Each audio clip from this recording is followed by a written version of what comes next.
अस्सलाम वालेकुम। बैनुल-अक़वामी मार्केट में इस वक्त जो ब्रेंट क्रूड है उसकी प्राइसेस $117 से ऊपर जा चुकी हैं और WTI जो अमेरिकन मार्केट का रेट है वो $105 से ऊपर जा चुका है।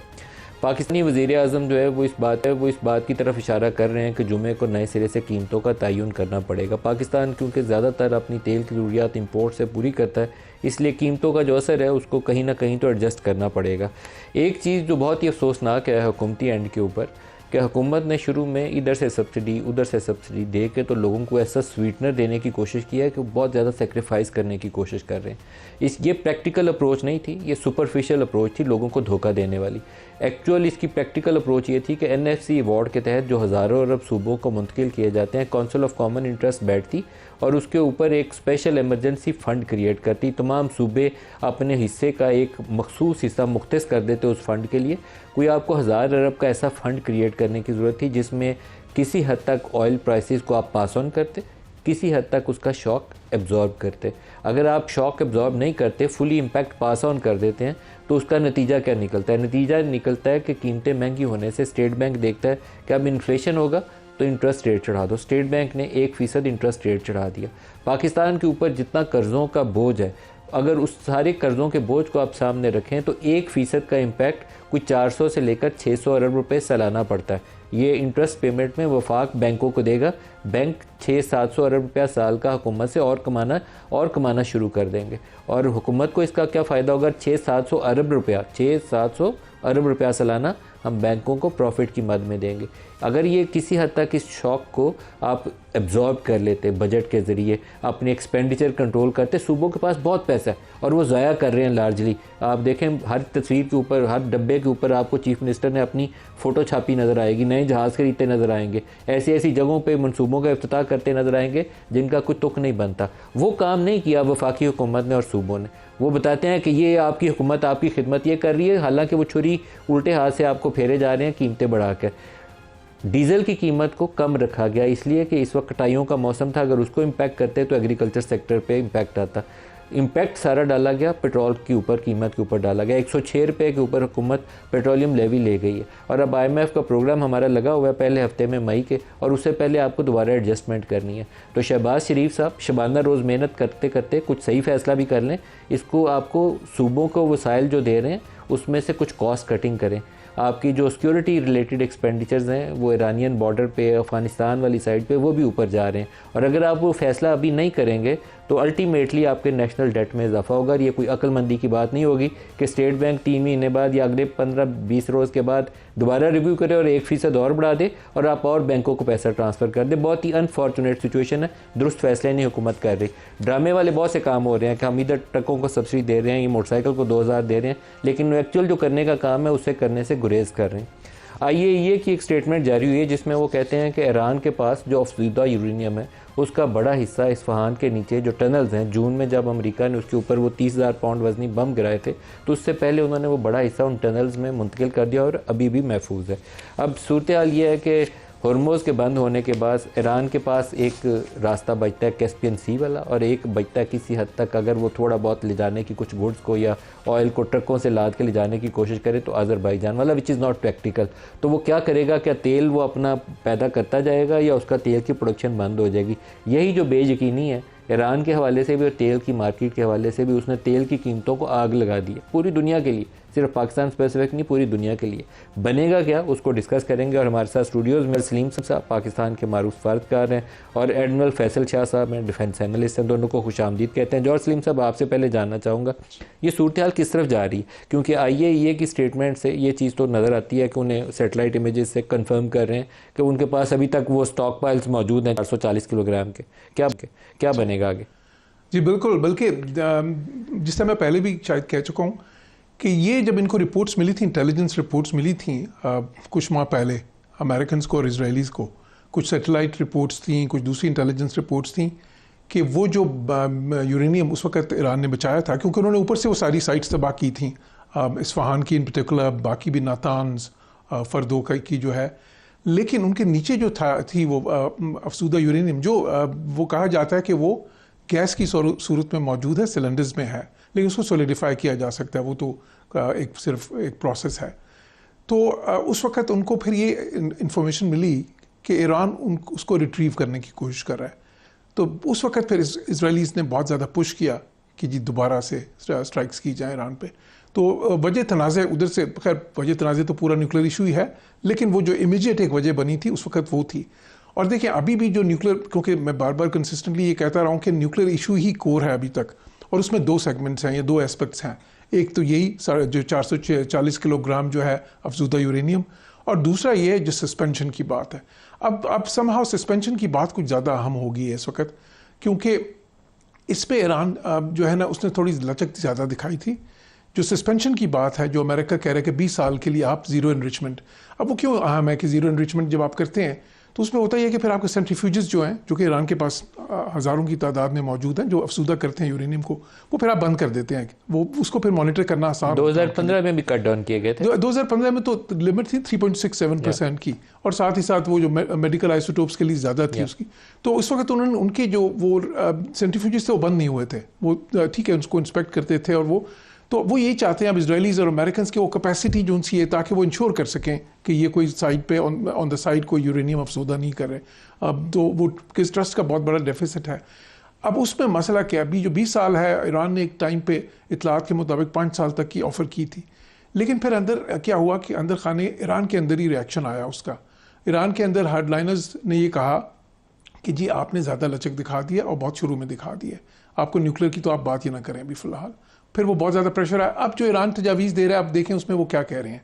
अब वो कह रहे हैं कि जी न्यूक्लियर की बात बाद में होगी, सबसे पहले हम ये करते हैं कि चलें ये अपना हुर्मुज़ जो है हम अनब्लॉक करते हैं, लेकिन कुछ कैवियट्स के साथ, और आप ब्लॉकेड उठाएं और साथ ही साथ परमानेंट सीज फायर करें। सो ये जो लेटेस्ट जो तजवीज़ थी जो ईरान ने भेजी, और उन्होंने फिर उस पर गौर किया। लेकिन अमेरिका क्या चाहता है, वो कहते हैं कि नहीं, न्यूक्लियर इशू जो है वो कोर है।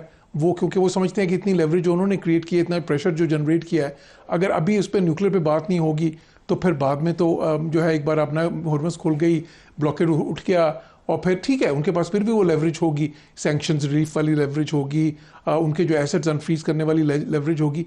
लेकिन इस जंग के ज़रिए जो उन्होंने एक प्रेशर बनाया वो फिर वो उसको इस्तेमाल नहीं कर सकेंगे न्यूक्लियर इशू पे लचक के लिए। एडमिरल साहब से पूछते हैं, फैसल साहब क्या अनलिमिटेड टाइम अवेलेबल है अमेरिका और ईरान के पास कि इसी तरीके से एक स्टेलमेट में बैठे रहें, क्योंकि एक मखसूस मुद्दत के अंदर इन चीज़ों का हल हो जाना शायद सारों का भला होगा। उसके बाद मुझे तो लगता है कि यूरोप और अमेरिका सबसे ज़्यादा चीखें मारेंगे।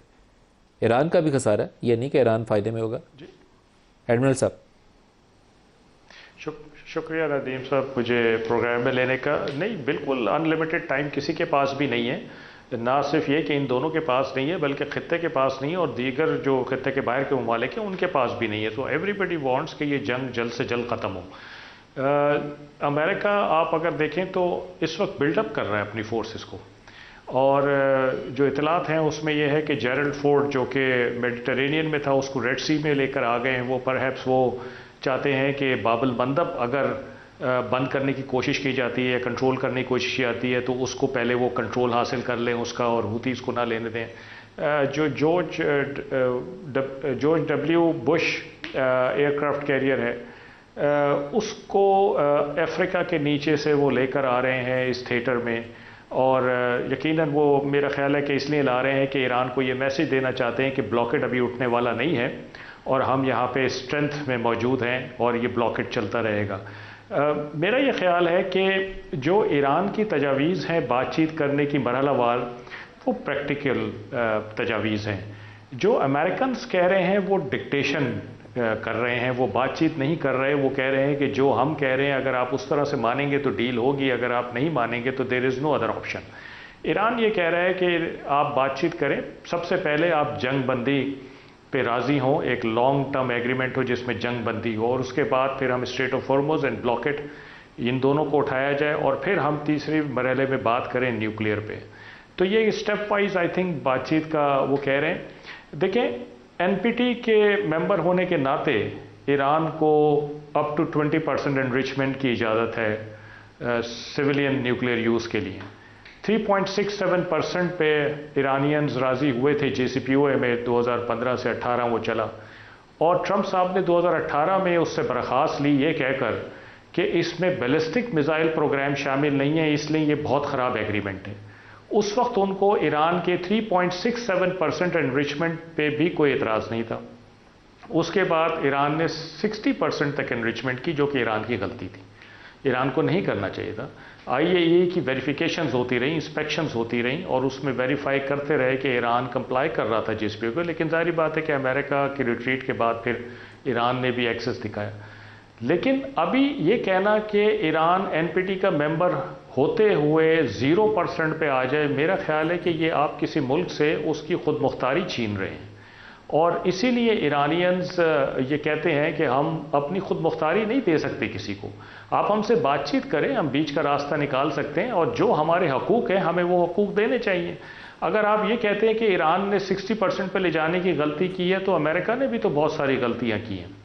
अमेरिका ने भी तो बातचीत के दौरान 2 दफ़ा अटैक हुआ है ईरान के ऊपर, एक दफ़ा इसराइल ने किया, एक दफ़ा अमेरिका और इसराइल दोनों ने मिल के किया है, और बहुत सारे वादों से अमेरिका भी फिरा है। फिर जहाँ तक ईरान में बात है कि उसके हार्डलाइनर्स और पॉलिटिशियंस में कोई रिफ्ट आ रही है, मेरा ख्याल है ये एक प्रोपेगेंडा है अमेरिका की तरफ से।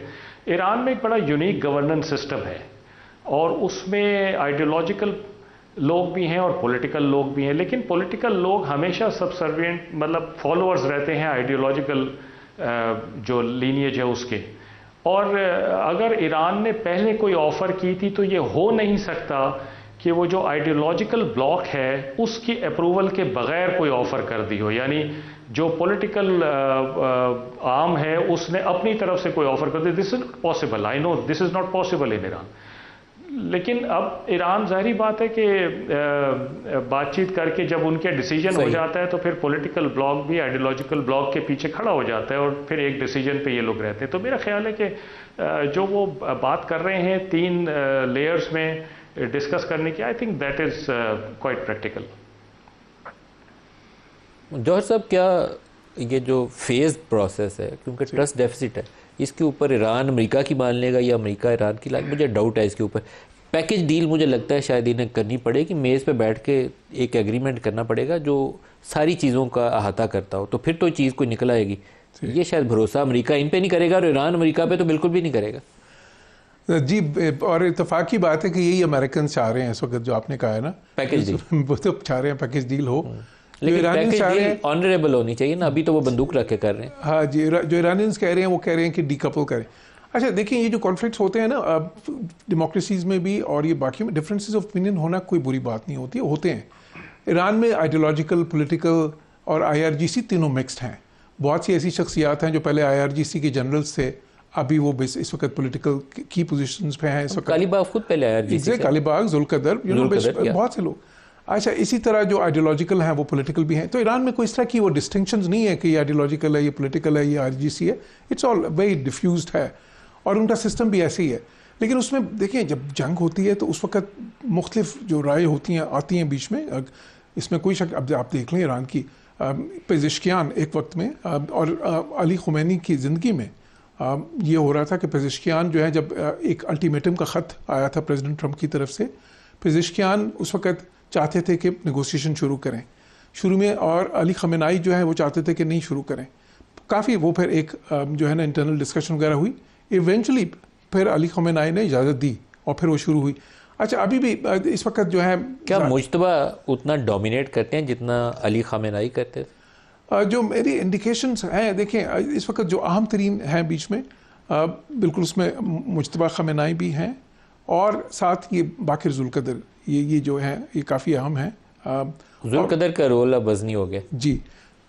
बाकिर कालिबाफ थोड़ा सा उनको ज़रा सा डिफेंसिव पे आना पड़ा है। अब आप देख लें, पिछले दिनों टीवी पे उन्होंने आके जो ईरान में वो किए हैं, बहुत सारी तकरीरें की हैं, और फिर उसके बाद पेज़ेश्कियान ने जो किए हैं, अगर आप सिर्फ उन्हीं को देख लें तो उससे आपको पता चल जाएगा कि इंटरनली क्या हो रहा है। बिकॉज वो कन्विंस करने की कोशिश कर रहे थे सबको कि देखें, हमें ये नहीं करना चाहिए, बहुत ज़्यादा हार्ड लाइन भी नहीं लेनी चाहिए मुज़ाकरात में, क्योंकि हमें, जिस तरह पेज़ेश्कियान कह रहे थे कि हमें ये जंग इतना कॉस्ट 300 बिलियन कर चुकी है ऑलरेडी, और हमें ठीक है, हम इस वक्त जीत रहे हैं, लेकिन हमें ये नहीं समझना चाहिए, मैं उनकी ज़ुबानी कह रहा हूँ, कि हम कोई अमेरिका कोई सुपर पावर है कि अब मुझसे भी कोई बड़ी पावर बन गए। तो ये चीज़ें सारी चल रही हैं और इसी सियासत का हिस्सा होती हैं, उसमें कोई ऐसी चीज़ नहीं है। अच्छा, अब हो क्या सकता है इस वक्त, जो अहम चीज़ है, देखें, प्रेसिडेंट ट्रंप ने भी बिल्कुल आउटराइट रिजेक्ट नहीं की ईरान की तजावीज़।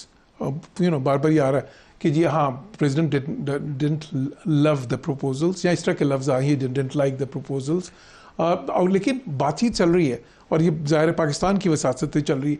और मैं समझता हूँ ये बहुत अच्छी चीज़ है कि डिप्लोमेसी जो उनकी है, एक तो उसका वो रुकी नहीं है। टैक्टिक्स जो दोनों तरफ से यूज़ हो रही हैं, ये स्ट्रेटजी क्या है? अमेरिका की तरफ से प्रेशर एंड टॉक, बड़ी क्लियरली एक जो है ना डिफाइंड है एक स्ट्रेटजी जो इस्तेमाल कर रहे हैं। अच्छा, ईरान की तरफ से पहले वो वेटिंग गेम कर रहे थे। अच्छा, अभी वो बेसिकली वो इकोनॉमिक प्रेशर एग्जर्ट कर रहे हैं। वो समझते हैं कि इकोनॉमिक प्रेशर जो है और पॉलिटिकल प्रेशर जो डोमेस्टिक होगा प्रेसिडेंट ट्रंप पे मुल्क के अंदर, वो जो है उनको मजबूर कर देगा कि वो ज़्यादा लचक दिखाएं। वो समझते हैं कि प्रेसिडेंट ट्रंप जो है थोड़ी सी डेस्परेट हैं इस वक्त और वो उसको लेवरेज करना चाह रहे हैं। तो बिल्कुल ये है उसमें, लेकिन मेरा ख्याल ये है कि सबसे अच्छा रास्ता ये होगा, क्योंकि अभी जो हो रहा है इस वक्त ये सबके लिए लूज लूज है। इसमें ठीक है ये जो इंटरनल पॉलिटिक्स है, डोमेस्टिक पॉलिटिक्स, और मैं समझता हूँ वो ईरान की भी, वो अमेरिका की भी, वो इजराइल की भी, वो सारी प्ले आउट कर रही है इस कॉन्फ्लिक्ट में इस वक्त, और वो करती भी होती है। सारी पॉलिटिक्स जो उनकी दाखिली सियासत अगर इजराइल की ना होती जो है तो शायद ये जंग उस तरह से शुरू भी ना होती। अमेरिका की दाखिली सियासत वो ना होती तो शायद, देखें इससे पहले तो किसी प्रेसिडेंट ने अटैक नहीं किया, सारों ने रेजिस्ट किया ना, प्रेसिडेंट ट्रंप नहीं किया। ईरान की जो दाखिली सियासत है वो भी बिल्कुल उनकी जो नेगोशिएशन असरअंदाज हो रही है। एडमिरल फैसल साहब, जो इस वक्त एक यूएई की पोजीशन है वो भी फैक्टर इन अगर करें आप, उसने ओपेक छोड़ दिया। पहले भी वो सऊदी अरब एक साइड पे था, तो यूएई उसके हर जगह पे, सुडान में, यमन में, कहीं पे भी चले जाएं तो आप मुतहारिब ग्रुपों को सपोर्ट करते नजर आते हैं। लेकिन अभी उसने एक और इंटरेस्टिंग पोजीशन ले ली है, टोटली उसने अपने आप को उस ग्रुप से ही अलहदा कर लिया। तो कमिंग डेज में अगर ये तनाज़ा दोबारा गर्म होता है ये इलाका किसी ऐसी सूरत में, वैसे मुझे लगता नहीं अमेरिका काइनेटिक ऑपरेशन जल्दी शुरू करने वाला है, लेकिन यूएई कहाँ स्टैंड करेगा? देखिए, यूएई ने तो अपनी साइड क्लियर कर दी है। उन्होंने तो अभी पिछले दिनों बयान दिया था कि जी ईरान के साथ जो ईरान ने हमारे साथ किया है उसको भूलने में बहुत टाइम लगेगा। तो ये बिल्कुल क्लियर इंडिकेशन है कि यूएई किधर खड़ा हुआ है। और कुछ अरसे से अगर आप देखें तो यूएई की बड़ी डिस्टिंक्ट पोजीशन है और डिफरेंट पोजीशन है बाकी अरब एलाइज से या अरब कंट्रीज से जो इस रीजन में है। और वो उसकी अलाइनमेंट आप देखें तो यूएस और इजराइल के साथ बड़ी क्लियर नज़र आती है कई सालों से। और इस हद तक वो लोग चले गए कि सऊदी अरब से उनकी रिफ्ट हो गई यमन के ऊपर, और अभी ईरान के ऊपर उन्होंने बड़ा क्लियर स्टांस दिया है। ओपेक से वो निकल गए। मैं ये समझता हूँ नदीम साहब कि इस किस्से के बाद एक I2U2 ग्रुप बना था, अगर आपको याद हो, और वो फिर कुछ डोरमेंट हो गया था। इंडिया, इजराइल, यूएई, यूएस, ये बड़ा ये डोमिनेंट हो जाएगा, बड़ा प्रोनाउंस हो जाएगा ये I2U2 इस खत्ते में, और उसमें I2U2 को बड़ा कोई कलीदी रोल दिया जाएगा। और इसी के साथ जो एक IMEC आपको याद होगा कि इंडिया ने प्रपोज किया था, India middle east Europe economic corridor, मुझे लगता है कि उसके भी कुछ रिवाइवल के चांसेस नज़र आ रहे हैं कि बाईपासिंग पाकिस्तान एंड ईरान, और फिर यहाँ से आप यूरोप को इंडिया जाना चाहेगा, कनेक्ट करना चाहेगा। तो ये बहुत सारी चीज़ें हैं जो चेंजेस हैं जो नज़र आ रही हैं कि इसके बाद होगी। Straight of Hormuz for instance, मेरा ख्याल है कि उसका स्टेटस वो नहीं रहेगा जो पहले था, जो 28 फरवरी से पहले था कि ये खुल जाए सबके लिए। इसको कोई ना कोई कंट्रोल करेगा, या ईरान कंट्रोल करेगा, या फिर इंटरनेशनल कोएलिशन कंट्रोल करेगा, या यूएस अकेला कंट्रोल करेगा। There will be something, it will be different. और अगर स्ट्रेट ऑफ हॉर्मुज़ डिफरेंट हो जाएगा तो इस रीजन की सारी मैं समझता हूँ कि अलाइनमेंट डिफरेंट हो जाएगी, इस रीजन की प्रोफाइल डिफरेंट हो जाएगी, और Middle East will be a new Middle East then. तो ये चीज़ें बहुत सारी हैं इन द ऑफिंग, डिपेंडिंग कि ये वॉर कब ख़त्म होती है, किस तरह से ख़त्म होती है, क्या एग्रीमेंट होता है यूएस और ईरान के बीच में, और कौन इसमें से डोमिनेंट पावर के तौर पे सामने आता है। साइड पे आप देखें तो चाइना और रशिया भी बैठे इंतज़ार कर रहे हैं। मेरा अपना यह ख्याल है कि रशिया के इंटरेस्ट में होगा कि अमेरिका यहाँ पे फंसा रहे और ब्लीड होता रहे, और चाइना मेरे ख्याल है कि एक बहुत रिस्पॉन्सिबल स्टेट के तौर पे इस वक्त एक्ट कर रहा है कि हमने कोई ऐसी बेवकूफ़ी नहीं कर रही जिससे हमें डेंट आए, कोई डैमेज आए हमारी रेपुटेशन पे। तो बहुत सारे एक्टर्स इसमें काम कर रहे हैं। It is not only US and Iran, इसमें बहुत सारी पावर्स हैं, रीजनल भी और ग्लोबल लेवल पे भी, और देखते हैं कि ये जब हल होता है जो तो ईरान कॉन्फ्लिक्ट का इख्तिताम है ये इस पूरे खित्ते में और शायद ग्लोबली नई जो एक अलाइनमेंट है उसकी बुनियाद रखेगा। ये आपका तज्जिया बहुत सही है। यही नज़र आता है मुझे कि ये खित्ते वैसे नहीं रहेंगे के बाद नई ग्रुपिंग सामने आएंगी। ब्रेक का वक्त करीब आ रहा है। एडमिरल फैसल शाह साहब और जॉर्ज सलीम साहब, आप दोनों का शुक्रिया।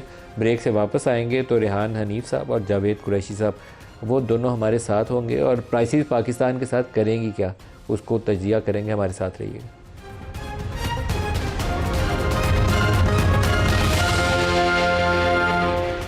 Welcome back. इस वक्त इंटरनेशनल मार्केट में ब्रेंट की प्राइसेस 117 से ऊपर जा चुकी हैं, कोई 118 के पहुंचने वाली हैं और इसी तरीके से WTI की प्राइसेस जो हैं वो 105 से ऊपर ट्रेड कर रही हैं। हमारे वज़ीर आज़म ने एक स्टेटमेंट दिया जो 2 साल की इज्तिमाई काफिश वज़ीर आज़म साहब की जो है उसके नतीजे में पाकिस्तान में ग्रोथ पहले ही नहीं हो रही और इन्फ्लेशन बहुत मुश्किल से नीचे आया था जब हमने वीट क्राइसिस क्रिएट किया जिससे इंपोर्टेड वीट लार्ज क्वांटिटी में हमने वाली डोमेस्टिक मार्केट में प्राइसेस गिर गई, उससे इन्फ्लेशन नीचे आई, ग्रोथ फिर भी नहीं हुई, अनएम्प्लॉयमेंट भी ऊपर गई और टेक होम इनकम्स भी नीचे गई। अब जब ये कीमतें चढ़ रही हैं और साथ जो इंपोर्ट बिल है वो 300 मिलियन डॉलर से बढ़ के 800 मिलियन डॉलर पे वो कहते हैं चला गया, तो पाकिस्तान का क्या बनेगा? इसका जवाब देने के लिए और इसको डिस्कस करने के लिए हमारे साथ हैं हनीफ साहब, सदर हैं KCCI से, और जावेद कुरैशी साहब CEO हैं पाकिस्तान बिजनेस काउंसिल से। दोनों को वेलकम करूंगा। रेहान साहब, आप फरमाइएगा कि एक तो तेल की कीमतों का हमारे ऊपर क्या असरात होंगे और क्या करना चाहिए हुकूमत को? Thank you very much for having me. Nadeem साहब, देखिए जो आलमी मंडी में तेल की कीमतें बढ़ रही हैं उसका वो ऐसी चीज़ है जो हमारे कंट्रोल में नहीं है और उसका जो हमारे पे असर पड़ेगा, सबसे बड़ा असर जो पड़ेगा हमारे बैलेंस ऑफ ट्रेड पे पड़ेगा। हमारा बैलेंस ऑफ ट्रेड मज़ीद बिगड़ जाएगा और करंट अकाउंट खसारा बढ़ जाएगा। और जो दूसरा असर होगा वो होगा कि ज़ाहिर बात है तेल की कीमतें यहाँ पे भी बढ़ेंगी और उससे महंगाई का एक नया तूफ़ान आएगा। तो ये 2 बड़े चैलेंजेस हैं जो इस आलमी मंडी में प्राइसेस बढ़ने के आएंगे। एक हमारा करंट अकाउंट खसारा, बैलेंस ऑफ ट्रेड यानी कि, और दूसरा हमारे पास महंगाई का तूफ़ान जिससे एक आम आदमी मज़ीद मुतासिर होगा।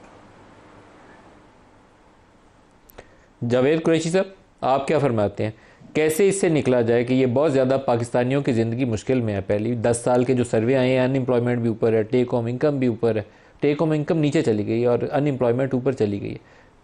इसी तरीके से जो हैव्स और हैव नॉट्स का गैप है वो बहुत ज़्यादा बढ़ गया। क्या करने की ज़रूरत है? जी सर, सबसे पहले तो हमें जो हैव नॉट्स हैं या जो गरीब तबका है उनको प्रोटेक्ट करना है और इसका बेस्ट तरीका ये है जी कि गवर्नमेंट की टारगेटेड सब्सिडी पॉलिसियां हों वेयर बाय जो वो लोग हैं जिन एक इनकम लेवल के बिलो हैं उनको सम तरीके से पेट्रोल या डीजल वगैरह जो है वो सब्सिडाइज रेट पे मिले। ये हमारे लिए बहुत इम्पोर्टेंट है जी।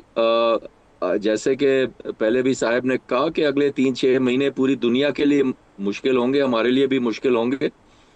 मैं सिर्फ जी इस पे ये भी कहना चाहूँगा कि डिस्पाइट दीज कंडीशंस हमारे लिए अब एक अपॉर्चुनिटी खुल रही है। जो हमने काम किया है पीस कीपिंग में, जो हमारा नाम है और जो हमारा स्टैचर बना है, तो ये हमारे लिए एक अपॉर्चुनिटी भी है और हमें ये अपॉर्चुनिटी का फुल फ़ायदा उठाना चाहिए। हम अपनी इकॉनमी को ओपन करें, हम फॉरेन इन्वेस्टमेंट को या जो ओवरसीज़ पाकिस्तानीज़ हैं उनको अट्रैक्ट करें, उनकी वेल्थ को। और इसलिए हमें अब जो बजट भी जो आ रहा है इसमें हम आनी पड़ेंगी जो इन्वेस्टर फ्रेंडली होंगी, बिजनेस फ्रेंडली होंगी। और मैं होप कर रहा हूँ जी कि इस बजट में हम देखेंगे कि गवर्नमेंट जो है वो थोड़ी सी पॉलिसियाँ बनाएगा दैट आर प्रो ग्रोथ। दूसरी चीज़ ये है जी कि गवर्नमेंट को अपने खर्चे कम करने पड़ेंगे ड्रास्टिकली। वो कर रहे हैं इस पे काम, लेकिन आई थिंक इस पे अभी बहुत ज़्यादा ज़रूरत है कि वो अपने भी एक्सपेंसेस कम करें जो भी कर सकते हैं। एंड जावेद कुरैशी साहब, अगर 2 एरियाज़ में हुकूमत के आइडेंटिफाई करूं जिसमें वो मुकम्मल तौर पर फेल हुए हैं, नाकाम हुए हैं, तो एक तो वो ग्रोथ नहीं ला सके, दूसरा पाकिस्तान से बरामदात में इजाफा नहीं कर सके बल्कि वो डिक्लाइनिंग ट्रेंड है, नीचे की तरफ जा रहा है, और थर्डली वो एक्सपेंडिचर कट तो कर ही नहीं सके ना। वो सूबों के पास और वफाक के पास मिला के सालाना 30,000 अरब रुपया खर्चने के लिए, और वो फ़ोटोएँ छाप के पैसे ज़ाया कर रहे हैं। मुझे उसका वो जो इकोनॉमिक रेट ऑफ रिटर्न होता है ना उन खर्चों का, वो नज़र नहीं आता। Sir I can not disagree with you, और वही मैंने कहा कि खर्चे कम करने पड़ेंगे, जिसमें इस किस्म की चीज़ों को भी देखना होगा। एनएफसी अवार्ड पे भी आई थिंक एक डिस्कशन की ज़रूरत पड़ेगी, क्योंकि जी सब लोगों को अपने बेल्ट्स टाइटन करने होंगे, और जो गवर्नमेंट के ओवरऑल एक्सपेंस मैनेजमेंट है उसमें बहुत अभी रूम है फॉर इम्प्रूवमेंट। तो बिल्कुल जी, ये कभी कभी कहते हैं कि क्राइसिस में अपॉर्चुनिटी का भी मौका होता है, आप टफ डिसीजंस ले सकते हैं। गवर्नमेंट ने स्टेबलाइजेशन पॉलिसी अच्छी की है लास्ट 2 इयर्स, लेकिन अब जो हालात हैं और जो आगे जाना है उसमें अब गवर्नमेंट को थोड़ी सी सख्ती करनी पड़ेगी। अब जैसे टैक्स बेस है जी, टैक्स बेस आपको बढ़ाना पड़ेगा। आपने बहुत लोगों को छूट दी हुई है, उन्हीं लोगों से आप टैक्स लेते हैं बार बार। अब 4-5 सेक्टर्स हैं, अब उनको भी आपको सख्ती करनी पड़ेगी जी, क्योंकि अब बिल्कुल बात आपने जो बिगिनिंग में की थी कि you can't, you know, the average man can not पे द प्राइस कंटिन्यूली। ऑलरेडी आपकी जो पॉवर्टी लेवल्स वगैरह हैं वो काफ़ी एक्सट्रीमली हाई हैं, तो अब थोड़ी सी सेक्रीफाइस की ज़रूरत है, और थोड़ी बहुत शेयरिंग द बर्डन की ज़रूरत है, और थोड़ी बहुत पॉलिसी एक्शन की ज़रूरत है। रेहान हनीफ साहब, जो हुकूमत वो बर्डन शेयर करने के लिए हमें तलकीन करती है, वो कहते हैं कुर्बानी देनी पड़ेगी, बड़ा मुश्किल वक्त आ रहा है, लेकिन वो सरकारी सतह के ऊपर मुझे उन चीज़ों की दुरुस्तगी के लिए कोई काम नज़र नहीं आता। विंडो ड्रेसिंग टाइप चीज़ें जो होती हैं ना, वो मेकअप करके दिखाने के लिए लोगों को, वो तो दिखा देते हैं, लेकिन एक्चुअल वो जो एफर्ट नज़र आनी चाहिए कि 1000-2000 अरब की सेविंग करें ताकि ये कुशन कर सकें ऑयल प्राइसेस से लोगों को, वो एफर्ट नज़र नहीं आती। नदीम मलिक साहब, आप बिल्कुल बात सही कर रहे हैं कि हर दफ़ा यही सुनने को मिलता है कि अवाम कुर्बानी दे, अवाम कुर्बानी दे। देखिए, अब पानी सर से ऊंचा हो चुका है, अब अवाम में कुर्बानी देने की अब कोई सकत रह नहीं गई है, तो अब अवाम कुर्बानी नहीं दे सकती, अब हुकूमत को और अशराफिया को कुर्बानी देनी पड़ेगी। बिल्कुल सही कहा आपके साथ मेहमान जो बैठे हैं उन्होंने कि जनाब इसमें आप अपने गैर तरक्याती अखराजात में कमी लाएँ। पेट्रोल अगर महंगा हो गया तो उसका इस्तेमाल भी कम करें, उसकी तरगीब दें। सरकारी गाड़ियों का एक पूरी दुनिया में मलिक साहब एक पूल होता है कि जिसने जाना होता है वो गाड़ी लेता है, जाता है, वापस आ जाता है। यहाँ 4-4 गाड़ियाँ, 3-3 गाड़ियाँ चल रही हैं, सब्जियाँ आ रही हैं, ये सब चीज़ें अब ठीक है, जो होना तो हो गया, अब इसको हमें देखना पड़ेगा, ये बचत करनी पड़ेगी। और दूसरी आपने जो एक बात पहले कही थी कि जो करंट अकाउंट खसारा और अब जो महंगाई आएगी पाकिस्तान में तेल की प्राइसेस से, देखें तेल की प्राइसेस तो हमारे कंट्रोल में नहीं है, लेकिन हम उससे नबद आजमा कैसे होंगे, उसका एक ही रास्ता है और वो है एक्सपोर्ट्स। अगर आप अपनी एक्सपोर्ट्स बढ़ा लेंगे तो आपका जो करंट अकाउंट खसारा या बैलेंस ऑफ ट्रेड में जो प्रॉब्लम आएगी वो उससे कवर हो जाएगी। और एक्सपोर्ट्स आप बढ़ेंगे उस वक्त जब आप रीजन के मुकाबले में कॉम्पिटिटिव होंगे। इस वक्त आप रीजन के मुकाबले में महंगे हैं, आपकी बिजली रीजन से महंगी है। मैं कंपेयर कर रहा हूँ इंडिया से, वियतनाम से, बांग्लादेश से, इन सब में गैस आज भी लेवी में इजाफा हुआ है। आज भी गैस की जो कैप्टिव पावर है 1200 लेवी थी, उसको 1400 कर दिया। दूसरी साइड पे आप उस पर क्रॉस सब्सिडी दे रहे हैं, आपका इंटरेस्ट रेट कल मजीद 1% बढ़ गया। तो जो रीजन है उससे आप 14% 15% महंगे होंगे तो कौन आपसे माल लेगा। आहिस्ता आहिस्ता हम अपनी मार्केट खो देंगे। और एक दफ़ा देखें बिजनेस में, एक दफ़ा अगर आप मार्केट खो दें उसको वापस कैप्चर करना बहुत मुश्किल काम होता है। तो मेरी नज़र में सिर्फ एक्सपोर्ट बढ़ाना हर मसले एक्सपोर्ट मार्केट हम कंटिन्यूसली लूज कर रहे हैं।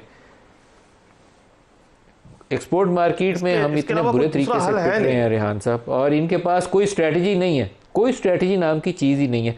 जावेद कुरैशी साहब, एक पाकिस्तान में वो बहुत ज़्यादा तेज़ी से लोगों ने काम किया कि सोलर लगाना शुरू कर दिया। तो हुकूमत की बिजली इतनी महंगी है, वो लोगों ने कहा कि इससे जान छुड़वाएं, 50-50 60-60 रुपये फी यूनिट क्यों दें। तो हुकूमत ने कहा बहुत अच्छे, हमसे कैपेसिटी पेमेंट्स भी नहीं दे सकते, हम लाइन लॉसेस भी कम नहीं कर सकते, बिजली की चोरी भी नहीं रोक सकते। उन्होंने कहा लोगों का सोलर ही बंद कर दो। तो अब वो सोलर बंद करने पे आ गए। तो मुझे नहीं लगता हुकूमत के पास कोई स्ट्रेटजी है, डिफीटिस्ट माइंडसेट जरूर है। नहीं जी, ये मैं तो अखियान जी मैं अग्री कर रहा हूँ आपके साथ कि इस पे भी थोड़ा सा लॉन्ग टर्म सोचना चाहिए आपको। सोलर मैं तो शुक्र करता हूँ कि जी हमने इतनी ज़्यादा बेनिफिट किया है और इतना प्रोग्रेस दिखाया है सोलर पे। अगर आप सोचें कि आज सोलर नहीं होता तो लोगों का क्या हाल होता, तो ये इस पे बिल्कुल जी थोड़ा सा गवर्नमेंट को सोचना चाहिए लॉन्ग टर्म। उनकी थोड़ी सी मजबूरियां हैं शॉर्ट टर्म में कि जी सोलर अगर सब लगा रहे हैं तो फिर वो ग्रिड से ऑफ ग्रिड जा रहे हैं, तो फिर हुकूमत बिजली के अपने खर्चे कहाँ से रिकवर करेगी। लेकिन लॉन्ग टर्म में पाकिस्तान को एक स्ट्रेटजी की ज़रूरत है कि हम बार बार पेट्रोल पे और फ्यूल प्राइस पे हम इतने डिपेंडेंट क्यों रहते हैं। हर दफ़ा ये होता है पाकिस्तान के साथ, ये कोई चौथी या पांचवी दफ़ा मैंने अपनी लाइफ में देखा है कि जी तेल की कीमतें बढ़ गई तो पाकिस्तान पे प्रेशर आया या क्राइसिस आया। तो इसकी तो एक पूरी स्ट्रेटजी बनानी है और इस पे अब काम करने की ज़रूरत है जी, और इस पे एक्शन की ज़रूरत है कि 18 अरब डॉलर की अभी बना हमारी ऑयल की इंपोर्ट्स हैं सर, और अगर ये कीमतें इसी तरीके से ऊपर रहीं तो अल्लाह खैर रखे ये 25 अरब डॉलर पे चली जाएंगी, और हमारे पास वो देने के लिए डॉलर नहीं है। तो पता नहीं वो कौन से पॉलिसी साज हैं, कहाँ से उन्होंने वो पढ़ के आए हैं और कहाँ से वो अक्ल ली है, जिन्होंने इस मुश्किल के अंदर सोलर को बंद कर रहे हैं। सोलर जो है आपका रिप्लेस कर रहे हैं इंपोर्टेड फ्यूल को, और आप उसको बंद कर रहे हैं। कामरान अरशद साहब हमें ज्वाइन कर रहे हैं। कामरान अरशद साहब, हम बड़ी देर से दुआएं मांगते हैं आपके लिए कि आपकी टेक्सटाइल की एक्सपोर्ट्स ऊपर चली जाए। दुनिया की कोई चीज़ कर लें, पाकिस्तान में आपकी एक्सपोर्ट्स ऊपर नहीं जा रही। आप पिछले 2 सालों में हम पहले से नीचे गिर गए हैं बजाय ऊपर जाने के। जी सर, बिस्मिल्लाहिर्रहमानिर्रहीम। इशू ये है सर कि हम 2022 में एक रिकॉर्ड हाई टेक्सटाइल एक्सपोर्ट पे पहुंचे थे 19.3 की, फिर उसके बाद 2 साल हम स्टैग्नेट करते रहे, 16.5 16.6 पे चले गए 2024 एंड 23 में। पिछले साल थोड़ा सा रिकवर करके हम 17.8 बिलियन डॉलर की टेक्सटाइल एक्सपोर्ट पे गए थे। पोटेंशियल सर इसका शॉर्ट टर्म में 25 बिलियन डॉलर तक पहुंचाने का है। सर वो 25 पे तो बाद में जाएंगे, इस दफा तो आपने दोबारा 19 को भी क्रॉस नहीं करना, जो 2-3 साल पहले आपने किया था, इस दफा उसको भी क्रॉस नहीं करना आपने। जी सर, वो अब हमें खतरा नजर आ रहा है मशरिक वस्ता की जंग की वजह से। उसके नेगेटिव असरात हमारी लॉजिस्टिक चेन पे, सप्लाई चेन पे आना शुरू हो गए हैं, और हमारा inland country freight Punjab KP से कराची पोर्ट तक, इन कराची पोर्ट से अप कंट्री, वो भी दुगना हो गया है। उसके साथ साथ सर जो हमारा पूरा एक बिजली का निज़ाम है 46,000 मेगावाट का ग्रिड, वो भी उसमें ना आपके पास प्रॉपर ट्रांसमिशन डिस्ट्रीब्यूशन है। पंजाब में ठीक ठाक लोड शेडिंग हो रही है, इस वक्त ग्रिड रिलायबल नहीं है। ये जैसे एक कॉलीग अभी शो पे कह रहे थे कि तो की वजह से कुछ ना कुछ बच के, वरना लोड शेडिंग इससे भी ज्यादा होनी थी। एंड वैसे फोरकास्टेड है कि इन गर्मियों में पूरी दुनिया में एक extreme heat wave L Niño की चलनी है। तो खुदा जानता है कि हमारा ग्रिड किस तरह सारे को विथस्टैंड करेगा जब टेम्परेचर आपके जून जुलाई अगस्त में एक्सट्रीम पे जाएंगे। बस अल्लाह ताला ही रहम फरमाइए, अल्लाह से दुआ मांगनी चाहिए। रेहान हनीफ साहब कुछ तजवीज़ देंगे आपको, हुकूमत को क्या करना चाहिए? मलिक साहब, एक ही हाल है। ये हम पहले एक पॉलिसी बनाते हैं, सबको CNG पे लगा देते हैं, 5 साल बाद ख्याल आता है गैस ख़त्म हो जाएगी तो फिर किसी और चीज़ पे लगा देते हैं, कभी सोलर पे। भाई एक दफ़ा पार्लियामेंट की तमाम जमातें बैठें, चार्टर ऑफ इकॉनमी करें और एक अगले 20-25 साल का मंसूबा बनाएं।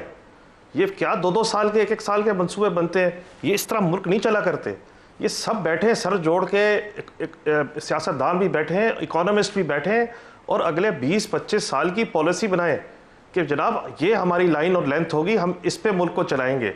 जो आता है कभी सोलर लगा देगा, अगला आएगा वो सोलर हटा देगा। इस तरह मुल्क नहीं चला करते। तो मेरी नज़र में तो एक ही हाल है, लॉन्ग टर्म पॉलिसी हो, एक चार्टर ऑफ इकॉनमी हो, जो आने वाली हुकूमतें सबको पता हो भाई ये हमने इस लाइन पे जाना है, इस तरफ हमने चलना है। तो इसके अलावा मेरी नज़र में तो कोई दूसरा हल है नहीं। रेहान हनीफ साहब, जावेद कुरैशी साहब, सबका बहुत शुक्रिया। आज के लिए इतना ही इजाज़त दीजिए। अल्लाह हाफ़िज़।